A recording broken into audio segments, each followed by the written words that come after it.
Hello everyone and welcome back to UK universe. तो जैसा कि अब हमें क्लियर हो चुका है कि हेल्थ एंड केयर वीज़ा यानी कि केयर होम वीज़ा जो है वो बंद नहीं होने वाला है। तो आज की वीडियो आपके लिए बहुत स्पेशल है क्योंकि आज की वीडियो में हम बात करने वाले how you can become a care assistant in January 2020। कैसे आप जो है वो 2024 में केयर असिस्टेंट बनकर जो है वो हेल्थ एंड केयर वीज़ा लेकर के यूके में 5 साल के लिए आ सकते हैं और फिर 5 साल बाद जो है वो ILR के लिए अप्लाई कर सकते हैं।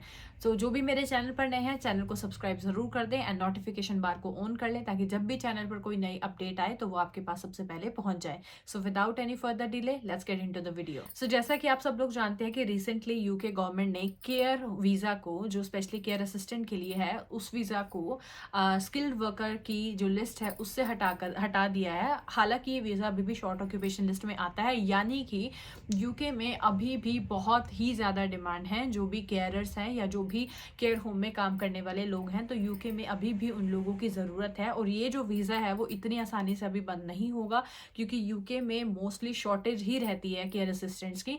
तो हम बात करते हैं सबसे पहले कि केयर होम्स या केयर असिस्टेंट या केयर होम वीज़ा जो है वो क्या होता है। तो बेसिकली यूके में आपको ऐसे बहुत सारे केयर होम्स मिल जाएंगे जहाँ पर लोग जो है वो अपने पेरेंट्स को या फिर जो डिसेबल्ड हैं या मेंटली फिजिकली उन लोगों को जो है वो उनकी केयर करने के लिए जो है वो लोगों को बुलाते हैं, लोगों को जो है वो हायर करते हैं जिन्हें हम केयर असिस्टेंट्स जो है वो कहते हैं। बेसिकली यूके में क्या है वो हमेशा ही केयर असिस्टेंट्स की जो है वो कमी रहती है, तो इसलिए यूके हमेशा दूसरी कंट्री से जो है वो लोगों को बुलाता है और इसके लिए उन्हें जो है वो केयर वीजा या हेल्थ एंड केयर वीजा जो है वो देता है, जो कि 5 साल तक आपको अलो करता है यूके आने और यहाँ पर आकर के काम करने के लिए।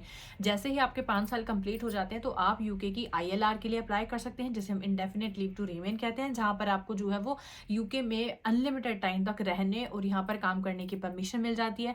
जब आप अपनी ILR के रिक्वायरमेंट्स को पूरी कर लेते हैं फिर आप जो है वो ब्रिटिश पासपोर्ट के लिए अप्लाई कर सकते हैं। तो आज हम बात करने वाले हैं कि आप जो है वो केयर होम का वीजा लेकर के जनवरी 2024 में कैसे आ सकते हैं, क्योंकि यूके ऑलरेडी डिपेंडेंट्स को जो है वो बैन कर चुका है। अब वर्क वीजा ही ऑप्शन बचता है अपने डिपेंडेंट्स को अपने साथ लेकर के आने का। और सेकेंडली केयर होम का जो वीजा है वो इतना फेमस और इतना ईजी है कि आपको कोई पर्टिकुलर क्वालिफिकेशन की जरूरत नहीं होती है, ना ही बहुत ज्यादा एक्सपीरियंस शो करना होता है, इसलिए इस वीजे का मिलना जो है वो बहुत ही ईजी होता है। अगर हम केयर होम वीजा की एलिजिबिलिटी की बात करें तो केयर होम वीजा की एलिजिबिलिटी में आपको सबसे पहले जो है आपको एक जॉब ऑफर चाहिए। जॉब ऑफर आपको एक ऐसी कंपनी या एक ऐसी एजेंसी से चाहिए जो यूके में रन करती हो और उसके पास अप्रूव्ड लाइसेंस हो कि वो आपको स्पॉन्सर कर सके, यानी कि उस कंपनी एजेंसी के पास यूके होम ऑफिस से लाइसेंस होना चाहिए लोगों को फॉरेन कंट्री से यूके में बुलाने का। तो जब भी आप अपने केयर असिस्टेंट्स के लिए जॉब ढूंढते हैं तो कोशिश करें आप ऐसी कंपनी ढूंढ रहे हैं या आप ऐसी एजेंसी से कांटेक्ट करें जो आपको स्पॉन्सरशिप प्रोवाइड करा सके, क्योंकि इसमें आपको सर्टिफिकेट ऑफ स्पॉन्सरशिप चाहिए होता है जिसपे आपकी जॉब्स की डिटेल, कब आपने जॉब शुरू करनी है, क्या आपकी सैलरी होगी, ये सारी चीजें जो है वो मेंशन होती है। तो सबसे मेन रिक्वायरमेंट आपकी यही। अब बहुत सारे लोग ये कंफ्यूजन होते हैं कि अगर हमने केयर होम में काम करना है, अगर अपने हेल्थ एंड केयर वीजा लेना है तो आपके पास जो है वो कोई मेडिकल की डिग्री होनी चाहिए, आपके साथ बहुत सारा एक्सपीरियंस होना चाहिए। तो जी नहीं, केयर होम वीजा एक ऐसा वीजा है जहां पर आपके लिए जरूरी नहीं है कि आपने किसी मेडिकल फील्ड में पढ़ाई की हो तभी आप जो है वो इस वीजा को ले सकते हैं। तो इसके लिए कोई क्वालिफिकेशन जो है वो फिक्स नहीं है कि आपने मेडिकल से ही कोई पढ़ाई की होनी चाहिए।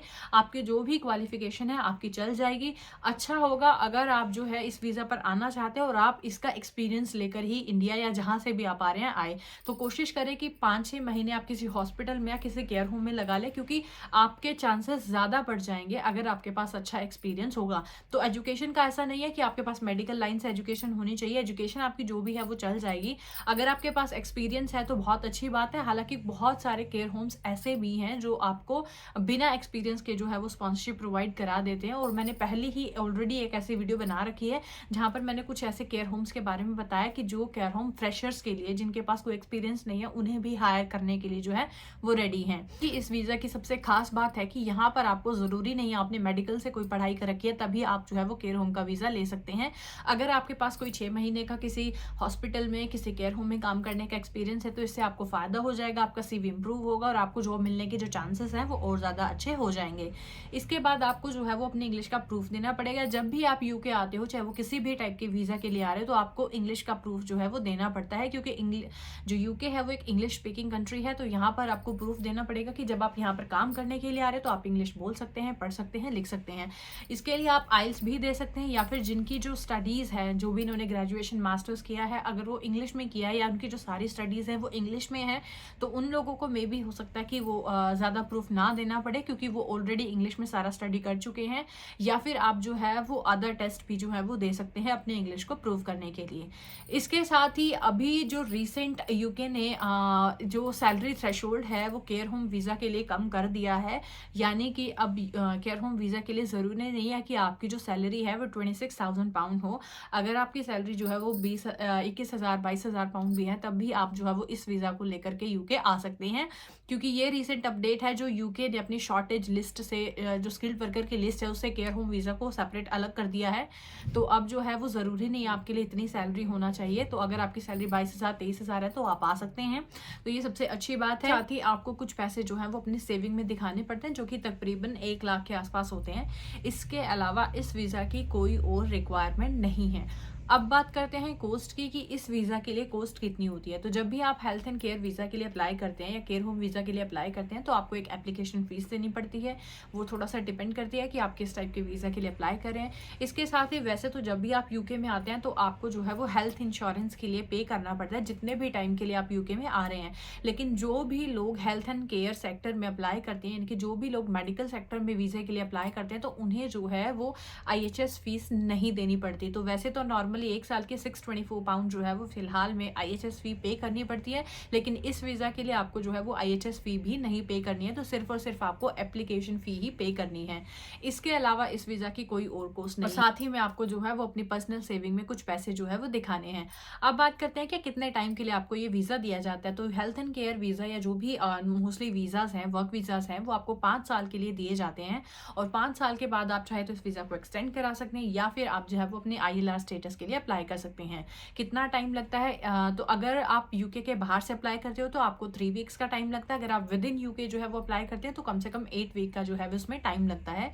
What you can do and what you can. तो इस वीज़ा पर आप जो है वो अपनी फैमिली को अपने साथ लेकर के आ सकते हैं, आप पढ़ाई कर सकते हैं, आप जो है वो एक अगर आप जो है वो कुछ एक्स्ट्रा काम करना चाहते हैं तो आप सेम फील्ड में या किसी दूसरी शॉर्टेज ऑक्यूपेशन लिस्ट वाली फील्ड में जो है वो 20 आवर्स जो है वो एक्स्ट्रा काम कर सकते हैं। इसके साथ ही आप जो हैं वो ILR के लिए अप्लाई कर सकते हैं, यानी कि यूके की सिटीजनशिप के लिए भी अप्लाई कर सकते हैं। क्या नहीं कर सकते? आप जो है वो पब्लिक फंड जो है वो क्लेम नहीं कर सकते। साथ ही जब तक आप अपना जो वीज़ा है वो चेंज नहीं करा देते, आप अपने एम्प्लॉयर को चेंज नहीं कर सकते। अगर आपको अपना एम्प्लॉयर चेंज करना है तो आपको अपनी स्पॉन्सरशिप जो है वो चेंज करनी पड़ेगी। इसके साथ ही अगर आप जितनी मर्जी बार चाहें जो है वो यूके से ट्रैवल जो है वो कर सकते हैं, यूके में आ सकते हैं, यूके से जा सकते हैं। इसके लिए कोई जो है वो लिमिट नहीं है। तो आई होप कि आपको एक अच्छा आइडिया लग गया होगा कि अगर आप जो है वो यूके में आना चाहते हैं 2024 में, तो आप जो है वो केयर होम वीज़ा के लिए अप्लाई कर सकते हैं। तो इसकी तैयारी आपने अभी से ही शुरू करनी है। आप चाहें तो अभी से ही जो है वो जॉब्स के लिए अप्लाई कर सकते हैं। अगर आपके लिए पॉसिबल है तो आप कहीं 6 मंथ जो है 5 मंथ जो है वो एक्सपीरियंस जो है वो ले सकते हैं किसी हॉस्पिटल में या फिर किसी जो है वो केयर होम में, क्योंकि इससे जो है आपकी जॉब्स के चांसेस या आपको जो वीज़ा लेने के चांसेस है वो और ज़्यादा बढ़ जाएंगे। स्टडी कास्ट में कोई ऐसा नहीं है कि आपको पर्टिकुलर यही एजुकेशन जो है वो होनी चाहिए। सेकेंडली आपको जो है हेल्थ इंश्योरेंस नहीं पे करना, सिर्फ और सिर्फ एप्लीकेशन ही फ़ी ही पे करनी है। तो एक बहुत ही अच्छा ऑप्शन है, इसमें आपको ज़्यादा पैसे भी नहीं खर्चने पड़ेंगे। सो आई होप आपको वीडियो पसंद आई होगी। ऐसे ही for more videos don't forget to subscribe to my channel, hit the like and share button if you like the video. And अगर आप मुझसे बात करना चाहते हैं तो अपनी पर्सनल अपॉइंटमेंट जो है वो बुक कर सकते हैं। मीटिंग का लिंक आपको जो है वो डिस्क्रिप्शन में मिल जाएगा। And I will see you guys in the next video. तब तक के लिए thank you so much and stay safe.